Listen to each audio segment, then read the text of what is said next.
नमस्कार दोस्तों, मैं हूं doctor Jasmeet Ahluwalia, bariatric and advance laparoscopic surgeon. और इस वीडियो में हम बात करेंगे बेरियाट्रिक सर्जरी के बारे में मिसकंसेप्शंस, यानी कि जो लोगों के मन में बेरियाट्रिक सर्जरी के बारे में गलत धारणा है उनके बारे में। तो सबसे पहले मैं सबसे बड़ी गलत धारणा के बारे में बात करूंगा, जिसके लिए बहुत सारे लोग इस सर्जरी से कतराते हैं। वो है कि क्या ऑपरेशन के बाद डेथ होना बहुत कॉमन है। किसी भी ऑपरेशन में एक परसेंटेज ऑफ डेथ का रिस्क होता है। जैसे आप घर से निकले और डॉक्टर की क्लिनिक तक आए तो रास्ते में आपका रोड साइड एक्सीडेंट में डेथ होने का भी एक पर्टिकुलर इंसिडेंस या रिस्क रहता है। इसी तरह कोई भी ऑपरेशन हो, चाहे गॉल ब्लैडर का, अपेंडिक्स का, हर्निया का, हर एक ऑपरेशन में एक डेथ होने का बहुत निग्लिजिबल सा चांस रहता है। और बेरियाट्रिक सर्जरी में ये चांस दूसरे ऑपरेशन जैसे कि गॉल ब्लैडर वगैरह के ऑपरेशन के मुकाबले में ऑलमोस्ट सेम है, और कुछ स्टडीज़ में इवन उनसे भी कम है।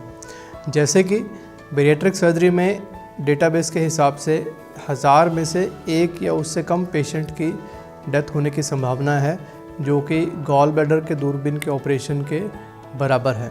इसके साथ मैं ये भी बताना चाहूँगा कि रादर देन इस ऑपरेशन से जो डेथ होने का प्रोबेबिलिटी है, इससे बहुत सारे दूसरी बीमारियां ठीक होने की वजह से पेशेंट्स की डेथ होने का चांस कम हो जाता है।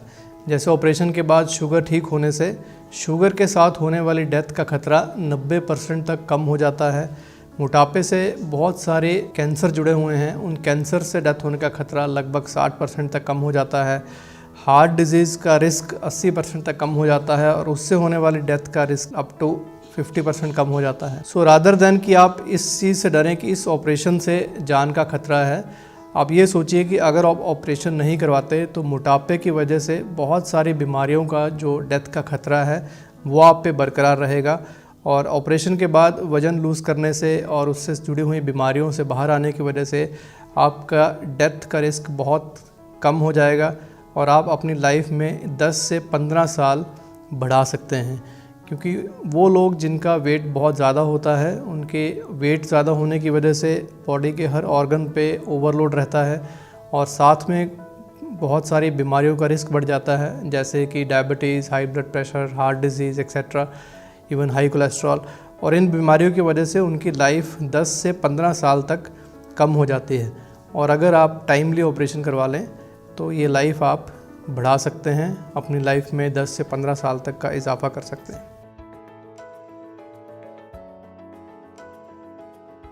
दूसरा जो बहुत बड़ा मिथ है वो ये है कि लोग समझते हैं कि हमें ऑपरेशन करवा के जो डाइट कम करनी है, उसके अलावा हम सिंपली अपने आप ही अपने मनोशक्ति से ये डाइटिंग कर लें और एक्सरसाइज कर लें, और क्यों ना हम इसी से उतना वेट कम कर लें जितना कि बेरियाट्रिक सर्जरी से हो रहा है। सो ये भी एक बहुत बड़ा मिसकंसेप्शन है। बेरियाट्रिक सर्जरी से कम किया हुआ वेट और डाइटिंग से कम किए हुए वेट में बहुत डिफरेंस है। जब भी आप एक्सेसिव डाइटिंग या एक्सरसाइज या दोनों का कॉम्बिनेशन करते हैं तो 5 से 10% तक यूजुअली वेट लॉस होता है। उसके बाद वेट कम करना बहुत मुश्किल हो जाता है, और 95% तक लोग इससे ज़्यादा वेट लूज़ नहीं कर पाते। इसके बहुत सारे रीज़न हैं। जैसे जैसे डाइटिंग और एक्सरसाइज से आपका वेट कम होता जाता है, आपके अंदर खाने की इच्छा बढ़ती जाती है, हंगर हार्मोन्स बढ़ते जाते हैं, और बेसिक मेटाबॉलिक रेट, यानी कि जो हम रेस्ट पे या जिस समय हम काम नहीं कर रहे उस समय जो हमारी बॉडी एनर्जी कंज्यूम कर रही है अपनी एक्टिविटीज़ को करने के लिए, वो बहुत कम कर देती है जब आप डाइटिंग या एक्सरसाइज से वेट लूज़ करते हैं। यानी कि अगर आपने 110 kg से वेट कम करके 100 kg पे ले आए तो आपका बॉडी का बेसल मेटाबॉलिक रेट भी बहुत कम हो जाएगा, और उससे ऊपर वेट लूज़ करना ऑलमोस्ट इम्पॉसिबल हो जाएगा। जबकि बेरियाट्रिक सर्जरी से पहले तो आप जितना एक्सेस वेट है लगभग वो सारा ही लूज़ कर सकते हैं। यानी अगर आपका 110 वेट है और आइडियल वेट 70 है तो आप यूजुअली ज़्यादातर पेशेंट आराम से 70 kg तक आ सकते हैं। और सेकेंडली उनका बेसल मेटाबॉलिक रेट उतना कम नहीं होगा। दैट मीन्स कि जब वो अपने नॉर्मल वेट पे आ भी गए तब भी उनका बेसल मेटाबॉलिक रेट लगभग नॉर्मल रहेगा, और वो मेंटेन कर पाएंगे अपने वेट को लंबे समय तक। सो इसलिए जो वेट आप बेरियाट्रिक सर्जरी से लूज़ कर पाएंगे वो दूसरे मेथड से लूज़ नहीं होगा। अगर आपका BMI बेरिएट्रिक सर्जरी की रेंज में फॉल करता है।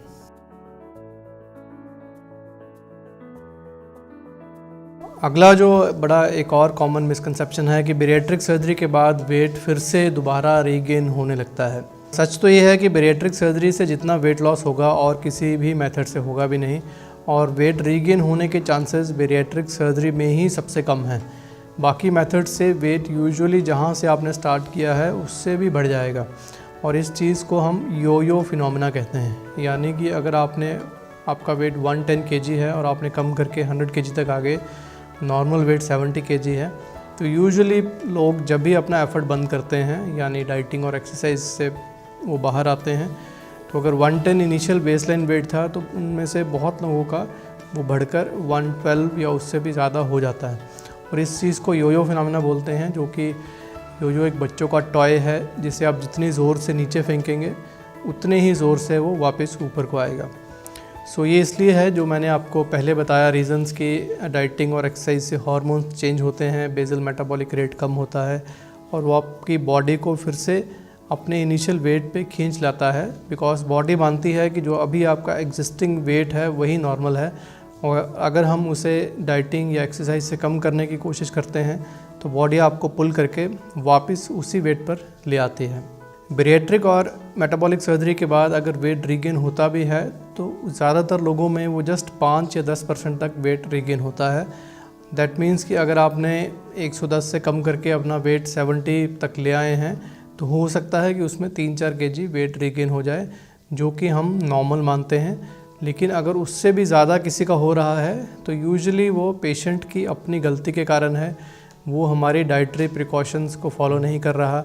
यानी कि जो हम खाना बोलते हैं कि जो रूटीन घर में बनने वाला लो फैट खाना है, चपाती और सब्ज़ी, वो छोड़ के वो हाई कैलोरी फूड ले रहे हैं, जैसे कि बहुत ज़्यादा मीठा, या मेल्स में अक्सर हार्ड ड्रिंक अल्कोहल की कंजम्पशन ज़्यादा होने की वजह से, या अगर आपकी पुरानी क्रेविंग्स जैसे आप अगर आइसक्रीम बहुत ज़्यादा खा रहे हैं, मीठी सॉफ्ट ड्रिंक्स बहुत ज़्यादा ले रहे हैं, वो सब वापस करने लगेंगे, then you may have a little more weight regain. But अगर आप केयरफुल रहेंगे, अपनी हेल्दी लाइफस्टाइल्स को फॉलो करेंगे, जो हम एक रूटीन जो नॉन ओबीज लोगों को भी हेल्दी लाइफस्टाइल के खाने के बारे में समझाते हैं, या जो लोग रूटीनली खाना खा रहे हैं वही सब खाएंगे, हाई कैलोरीज़ की तरफ नहीं जाएंगे, तो आपका वेट बची हुई लाइफ नॉर्मल ही रहेगा।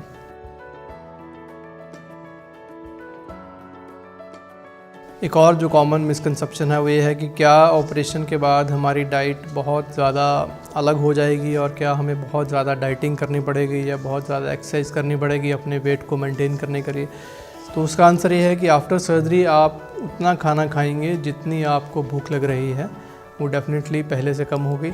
लेकिन अगर आप खाना कम भी खाएंगे तब भी उसमें कम खाने से आपका पेट बराबर भरेगा और आपको कभी ऐसी फीलिंग नहीं आएगी कि आपने अपनी रिक्वायरमेंट से कम खाया है या आपका खाने का मन है लेकिन आप वेट लूज़ करने के लिए खा नहीं रहे, जैसे कि हम अक्सर डाइटिंग में देखते हैं। सो आफ्टर सर्जरी स्टमक का साइज़ छोटा होने की वजह से डाइट जितनी बॉडी को रिक्वायर्ड है उतनी ही रहेगी और आपको कभी भी डेप्रीवेशन की फीलिंग नहीं आएगी कि मैं भूख मारकर कम खा रहा हूँ।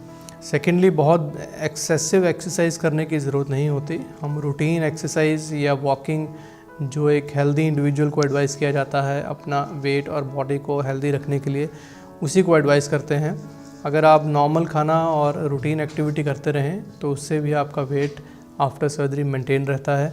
कोई बहुत ज़्यादा स्ट्रीनियस एक्सरसाइज या जिम करना एसेंशियल नहीं है।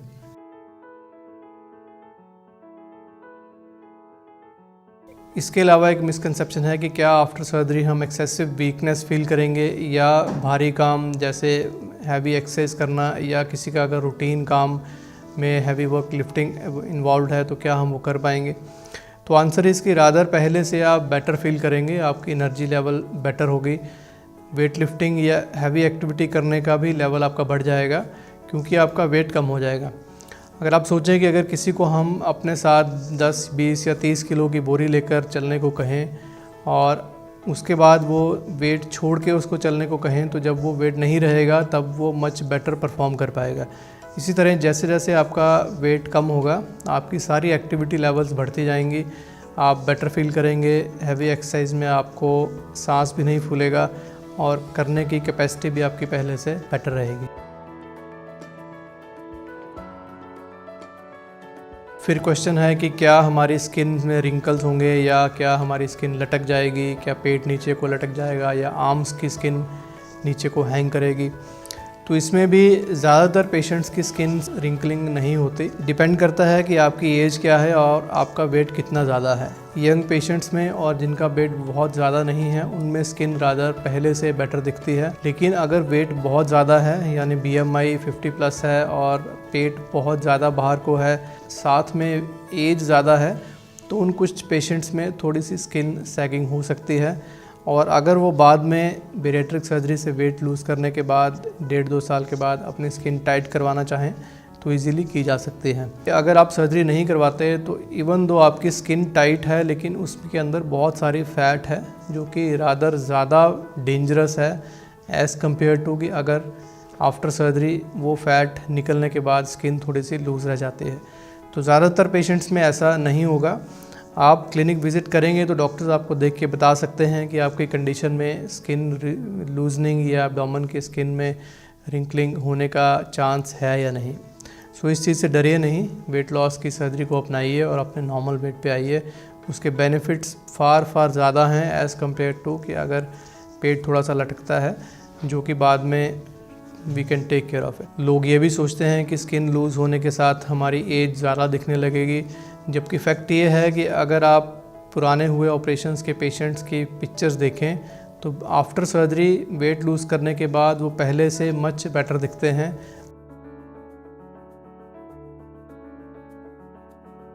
फिर एक ये भी क्वेश्चन है कि क्या आफ्टर सर्जरी हमारे बाल झड़ने लगेंगे हेड के।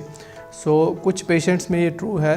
किसी भी कारण से अगर हम मैसिवली वेट लूज़ करते हैं तो कुछ पेशेंट्स में हेयर फॉल हो सकता है, लेकिन कुछ महीने के बाद ये अपने आप ही हेयर फॉल रुक जाता है और ये दोबारा हेयर्स रीग्रो कर जाते हैं। इसमें भी डरने की ज़रूरत नहीं है, ये एक टेम्पररी फिनोमिना है और अगर कुछ बाल झड़ेंगे भी तो वापस रीग्रो कर जाएंगे। ये आपके लिए एक डेटरेंट नहीं होना चाहिए अपना फ़ैसला लेने के लिए फॉर बेरिएट्रिक सर्जरी।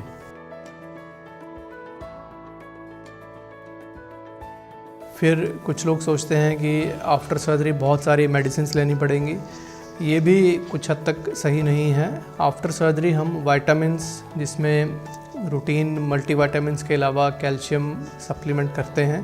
कुछ पेशेंट्स को आयरन की ज़रूरत पड़ती है, लेकिन ये एक मेडिसिन ना हो के जस्ट एक सप्लीमेंट है, क्योंकि आफ्टर सर्जरी आपका फूड इनटेक पहले से थोड़ा कम हो जाएगा। इसलिए अगर हम सप्लीमेंट नहीं देंगे तो आप में इन विटामिन्स की डेफिशिएंसी होने का चांस है। इससे डरिए नहीं। जो हम एडवाइस कर रहे हैं वो आपने टैबलेट लेनी है जो बहुत इजी है लेने के लिए, और इससे आपके अंदर कोई डेफिशिएंसी नहीं होगी, आपकी स्ट्रेंथ बरकरार रहेगी और आपका वेट अच्छा लूज़ होगा।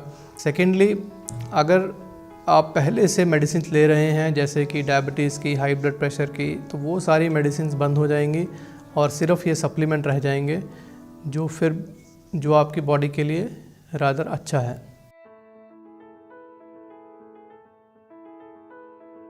फिर लोग पूछते हैं कि क्या बेरिएट्रिक सर्जरी से सिर्फ पेट का वेट कम होगा या पेट का साइज़ कम होगा कि बाकी बॉडी पर भी असर पड़ेगा।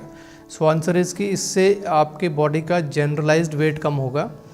फेस से लेके पैरों तक जहाँ पर भी फ़ैट एक्सेसिवली डिपॉजिटेड है वो सारी की सारी फ़ैट अपने आप डिज़ोल्व होती जाएगी। आपका फेस भी पहले से थिन लगना शुरू होगा। आपके नेक में फ़ैट ज़्यादा है तो उसमें से फ़ैट जाएगी, खराटे आने की प्रॉब्लम्स कम होगी, आपके चेस्ट की फ़ैट कम होगी, आर्म्स पहले से बेटर दिखने लगेंगी, पेट के बाहर के हिस्से की फ़ैट कम होगी, आप स्लिम लगेंगे। साथ ही साथ पेट के अंदर के हिस्से की जो चर्बी है जो ज़्यादा डेंजरस है, जैसे पेट के अंदर ओमेंटम है, किडनी के अराउंड फ़ैट, लिवर के अंदर फ़ैट, पैंक्रियास के अराउंड फ़ैट, वो सारी फ़ैट कम होती जाएगी और जिससे आपकी शुगर, बीपी वगैरह बीमारियां जो हैं उनसे आपको छुटकारा मिलेगा।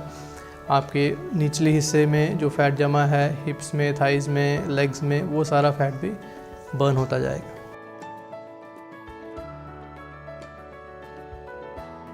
बेरिएट्रिक सर्जरी ना करवा के क्या हम सिंपली एब्डोमिनोप्लास्टी या जिसे हम कॉमन टर्म्स में टमी टक बोलते हैं, या लाइपोसक्शन जिसमें सिर्फ चर्बी खींच के पेट को थोड़ा पतला किया जाता है, क्या वो करवा लें? वो सस्ता भी है और कुछ लोग सोचते हैं कि वो ज़्यादा सेफ़ है। तो जिन लोगों में बेरिएट्रिक सर्जरी की इंडिकेशन है, यानी BMI जो है वो 32.5 से ज़्यादा है, उनमें अगर हम दूसरे प्रोसीजर्स करते हैं तो वो सक्सेसफुल नहीं है। उनमें बहुत कम वेट लॉस होगा।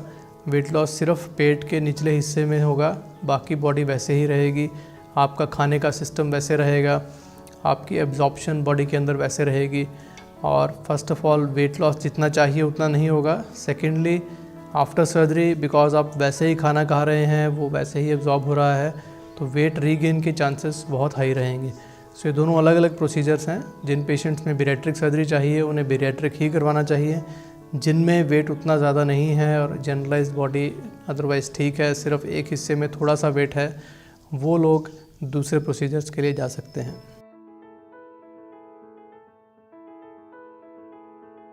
फिर लोग डरते हैं कि आफ्टर ऑपरेशन उनको खाने में परहेज़ करना पड़ेगा जो उनके लिए डिफ़िकल्ट होगा।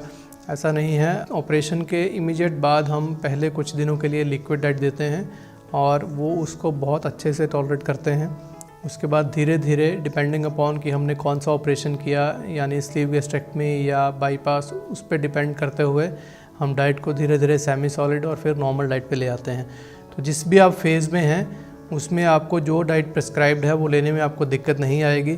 आपका पेट बराबर भरेगा, जितनी भूख है उतना ही आप लेंगे और आप बड़े आराम से डाइट टॉलरेट करते जाएंगे। कुछ लोग ये भी समझते हैं कि इसके बाद बहुत सारी वॉमिटिंग्स होंगी और डाइट लेने में दिक्कत होगी, तो ऐसा नहीं है। जो डाइट प्रिस्क्राइब्ड है अगर आप वो प्रॉपरली फॉलो करते हैं तो वॉमिटिंग वगैरह का इंसिडेंस बहुत कम है।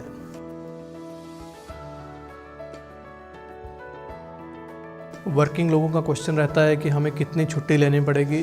तो हमारे पास बहुत तरह के पेशेंट्स आते हैं, इंडिया से भी और अब्रॉड से भी।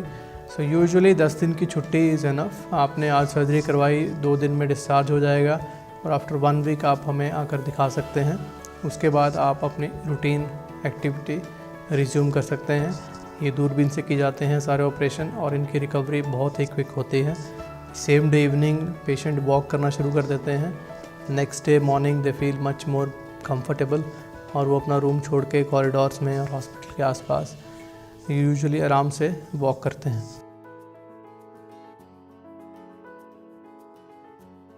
फिर लोगों के दिमाग में ये क्वेश्चन है कि ऑपरेशन से इमीडिएटली वेट लॉस नहीं होता, उसको धीरे धीरे कुछ महीने लग जाते हैं। सो वेट लॉस इमीडिएटली अगर होगा तो वो बहुत रिस्की है। वेट लॉस हमेशा ग्रेजुअल होना चाहिए। बेरिएट्रिक सर्जरी से पहले 1 महीने में सबसे ज़्यादा वेट लॉस होगा, उसके बाद पहले 3 महीने में लगभग 40 से 50% तक वेट लॉस हो जाएगा। और डिपेंडिंग अपॉन आपको कितना वेट लूज़ करना है, आप अपना एक्सेस वेट 6 महीने से लेकर 1 साल या 1.5 साल तक लूज़ कर सकते हैं। और अगर ये ग्रेजुअली लूज़ होगा तभी आप हेल्दी रहेंगे। डू नॉट एक्सपेक्ट कि हमने आपको आज सर्जरी की और 2 दिन में आप बिल्कुल नॉर्मल वेट पे आ जाएंगे। सो ग्रेजुअल प्रोसेस है और बड़ा ही सेफ प्रोसेस है। आई होप ये वीडियो देखकर आपके कॉमन क्वेश्चंस का आपको जवाब मिला होगा। आपके मन में जो डर हैं वो कुछ कम हुए होंगे और जो आप फैसला लेना चाह रहे हैं उसमें आपको हेल्प मिली होगी। अगर आपके मन में और कोई क्वेश्चन है, कोई डाउट है, तो प्लीज़ हमें मेल कीजिए, गिवन नंबर्स पे कॉल कीजिए, व्हाट्सएप कीजिए। Will be happy to help you out. Thank you.